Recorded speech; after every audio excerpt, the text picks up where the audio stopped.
وہ بھی بتاتا ہے ہر چیز میں اعتدال رکھو، دوستی میں بھی اعتدال رکھو، دشمنی میں بھی اعتدال رکھو، میانہ رویہ اپناؤ۔ قرآن کہتا ہے، حدیث میں بھی ہے، حدیث میں دیکھو، احبیب حبیبک ہونما عسیٰ ان یکون بغیضک یوما ما، ابغض بغیضک ہونما عسیٰ ان یکون حبیبک یوما ما۔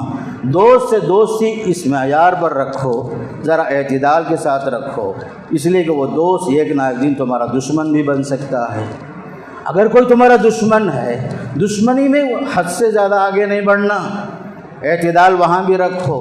دشمنی میں آگے تو ہر چیز سے نفرت مت کرو، ہو سکتا ہے وہ دشمن تمہارا ایک نہ ایک دن دوست بن جائے گا۔ یہ ہے حضرت علی رضی اللہ عنہ سے روایت، احبیب حبیبک ہونما عسیٰ ان یکون بغیضک یوما ما۔ ہمارے علماء کی مثال دیتا ہوں، مولانا ثناء اللہ صاحب امرتسری رحمۃ اللہ علیہ وقت کے بہت بڑے عالم، مناظرہ کرتے تھے، مناظرے کس کے ساتھ؟ مناظرے عیسائیوں کے ساتھ، مناظرے قادیانیوں کے ساتھ مناظرے کرتے تھے۔ قادیانی اس زمانے میں مرزا غلام احمد قادیانی نے نبوت کا دعویٰ کیا، ایمان اور کفر کا مسئلہ سب سے خطرناک مسئلہ، مناظرے کرتے تھے، کتابیں لکھتے تھے، جوابات لکھتے تھے، اس کے باوجود ہزار اختلاف کے باوجود مولانا ثناء اللہ صاحب جو ہے رحمۃ اللہ علیہ اپنے وقت کے جو فریق ثانی ہے مرزا غلام احمد، پورا احترام کے ساتھ نام لکھتے تھے، مرزا غلام احمد لکھتے ہیں، مرزا غلام احمد فرماتے ہیں، ایسا نہیں کہ جو انہوں نے اس نے کہا وہ دشمن کہتا ہے، ایسی بات نہیں، پورا احترام۔ یہ ہے ہمارے علماء، مولانا ثناء اللہ صاحب امرتسری۔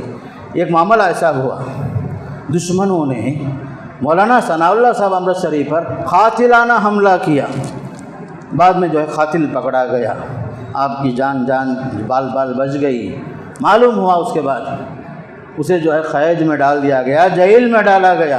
مولانا ثناء اللہ صاحب کا اخلاق دیکھو، مولانا ثناء اللہ صاحب جب وہ قاتل کو جب جیل میں ڈال دیا گیا سزا کاٹنے کے لیے، تو آپ اس کے گھر کو پہنچ کر، جب تک وہ جیل میں تھا، اس کے گھر کا خرچہ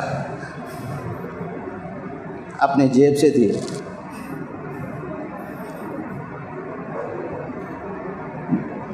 جو شخص جان کا دشمن ہے، جان پر حملہ کر رہا ہے، جب معلوم ہونے کے باوجود، خیر اس کا کام اس کا ہے، اس کے بچے کیا کرے، اس کی بیوی بچے بھوکے نہیں رہنا، تو آپ نے کیا کیا، اپنے جیب سے ان کا خرچہ برداشت کیا، مولانا ثناء اللہ صاحب امرتسری رحمۃ اللہ علیہ۔ تو یہ چیز ہمارے واسطے بہت اہم ہے بھائی۔ ہمارے آپس کے ہزار اختلاف ہو سکتے ہیں، اختلاف میں مخالفت چیز نہیں آنا، دشمنی پیدا نہیں ہونا، ایک دوسرے کو گرانے کی کوشش نہیں کرنا، ایک دوسرے کی تنقید کی کوشش نہیں کرنا، ایک دوسرے کی تذلیل کی کوشش نہیں کرنا، ایک دوسرے کو نیچا دکھانے کی کوشش نہیں کرنا میرے دوست۔ اور یہاں تک کہ علماء ہیں، مثال کے طور پر علماء کے احترام میں کمی آنے نہیں دینا۔ ہو سکتا ہے وہ آپ کے علماء ہوں، آپ کے مسلک کے ہوں یا آپ کے مسلک کے نہ بھی ہوں، لیکن سارے علماء احترام کے لائق، ان کی عزت کرنا۔ جن کے پیچھے آپ نماز پڑھتے ہیں 5 وقتہ، وہ مؤذن جو 5 وقت اذان دیتا ہے، وہ امام جو 5 وقتہ جو نماز پڑھاتا ہے، اس کی عزت کرنا سیکھو۔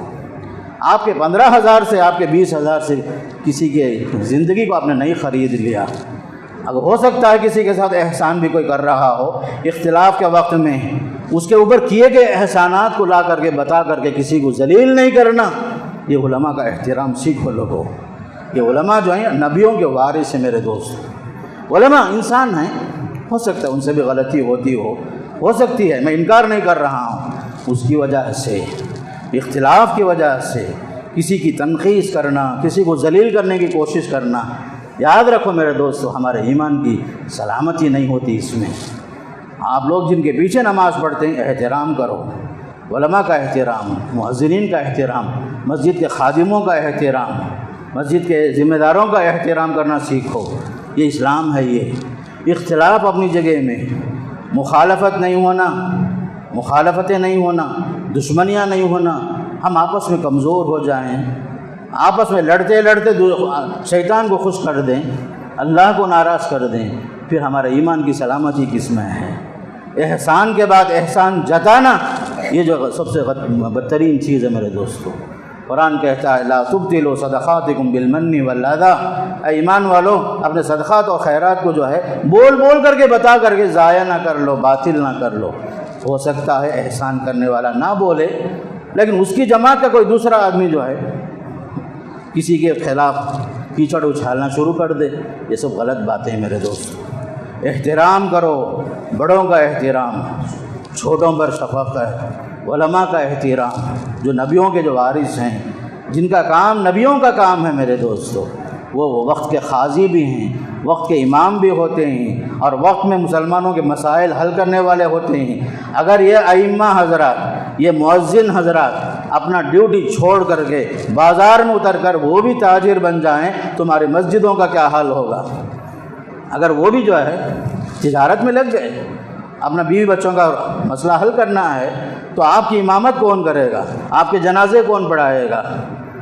آپ کے گھروں کے نکاح کو مسائل کون حل کرے گا؟ طلاق اور خلع کے فیصلے کون کریں گے؟ علماء اپنا زندگی دے رہے ہیں، لوگ جو ہیں قدر نہیں کرتے۔ اس لیے میرے دوستو احترام کو باقی رکھو۔ اختلاف کے باوجود مولانا ثناء اللہ صاحب ہمارے لیے کتنی بڑی دلیل ہیں۔ ہو سکتا ہے ہمیں کسی سے اختلاف ہو، یاد رکھو اختلاف مخالفت کی رنگ میں نہ آئے، دشمنی کے رنگ میں نہ آئے۔ مولانا علی میاں ندوی رحمۃ اللہ علیہ ایک مرتبہ نماز پڑھ رہے تھے، رفع الیدین کے ساتھ نماز پڑھے۔ کسی نے پوچھا بعد میں، مولانا آپ تو حنفی ہیں، آپ تو رفع الیدین کے ساتھ نماز پڑھے نا؟ تو اس میں مولانا رحمۃ اللہ علیہ جواب دے رہے ہیں کہ ہمارا حنفی ہونا الگ چیز ہے، جب حدیث صحیح ہے تو میں یہ چاہتا ہوں قیامت کے دن اللہ کے رسول کے سامنے جب سامنا ہو اور کوئی حدیث باقی نہ ہو جس پر میں نے عمل نہ کیا ہو، اور میں اللہ کے رسول کو جو ہے بطور ثبوت نہ پیش کر سکوں، اس لیے میں نے جو اس حدیث کو جو ہے اس پر بھی عمل کیا۔ تو تنگ نظری نہیں ہونا علماء میں بھی، اور لوگ بھی جو ہیں وہ ہمارے مسلک کے علماء، ہمارے خاندان کے علماء، ہمارے اس طرح کی ڈیوائڈ اینڈ رول والا قصہ نہیں آنا۔ سارے علماء محترم ہیں، نبیوں کے وارث ہیں، ان کی عزت کرنا، ان کا احترام کرنا، اور ان کے ساتھ اچھا سلوک کرنا، تفریق نہیں کرنا کسی کے ساتھ۔ بعض مرتبہ ایسا بھی ہوتا، کسی کے ساتھ کچھ زیادہ جو ہے رعایتیں ہو جاتی، بعض کے ساتھ کچھ بھی نہیں ہوتی، حالانکہ سب کے سب قابل احترام ہیں، قابل احترام ہیں۔ کسی کی توہین نہیں کرنا، احترام میں کمی نہیں آنا میرے دوستو۔